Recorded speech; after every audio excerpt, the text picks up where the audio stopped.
La jeunesse africaine est très dynamique, très active. Je pense qu'aujourd'hui, le message qu'on peut envoyer à cette jeunesse, c'est qu'ils continuent dans leur quête du savoir, parce que c'est avec le savoir qu'il faut s'armer pour pouvoir affronter l'avenir. Et le savoir n'est plus aujourd'hui dans le monde actuel juste lire un livre ou une histoire ou un journal ou étudier dans l'université, mais au-delà de ça, avoir les outils digitaux qui peuvent permettre une inclusion dans ce monde qui n'arrête de se développer et aussi avoir la capacité d'étudier tout au long de la vie et d'être formé tout au long de la vie. Avec cela, la jeunesse peut persévérer dans sa quête de trouver des opportunités meilleures, mais aussi peut devenir des ambassadeurs de cette Afrique qui a besoin de modèles innovants et de modèles réussis dans le domaine économique notamment. Le Dakhla Learning Center a pour but d'accompagner et de former les jeunes pour favoriser leur intégration dans le marché de l'emploi à travers l'acquisition des compétences et des soft skills très importantes dans le marché de l'emploi. L'inclusion numérique est très importante pour les jeunes. Notre centre offre des formations multidisciplinaires, parmi lesquelles il y a justement le digital. Nous avons des partenariats très développés avec Microsoft, avec Ericsson et avec un certain nombre de partenaires dans ce domaine.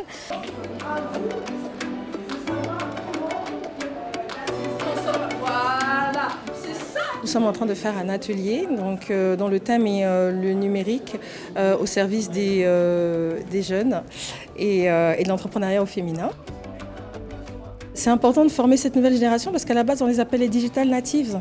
Donc on ne peut pas parler de digital natives et de millennials ailleurs qu'en Afrique et que chez nous, on va parler de natives mais pas de digital parce qu'ils n'ont parfois pas accès au numérique ou parce que parfois ils ont ces connaissances-là justement qu'ils ignorent. I changed my life.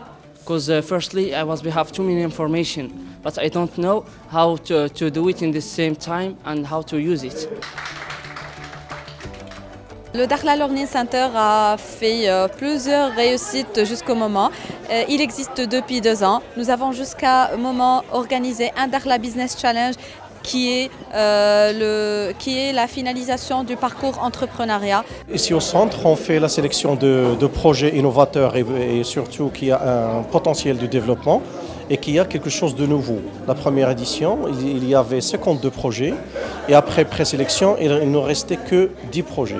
Ces 10 projets se sont mis en compétition à Dakhla Business Challenge. Il est là, qui a eu le 3e prix.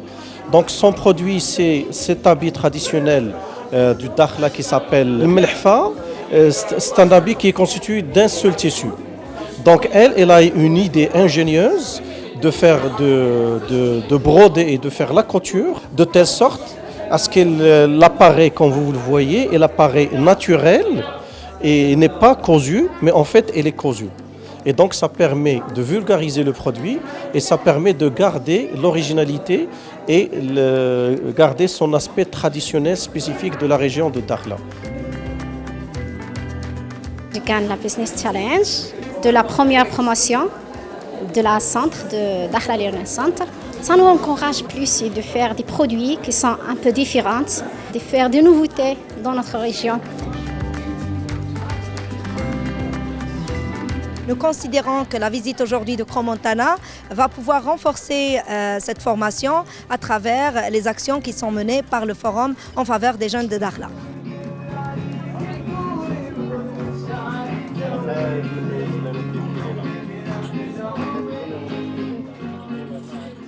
Je veux qu'ils repartent avec de la niaque, avec une certaine détermination, avec des projets et surtout qu'ils se disent que maintenant c'est possible, il suffit juste que je trouve les bons outils.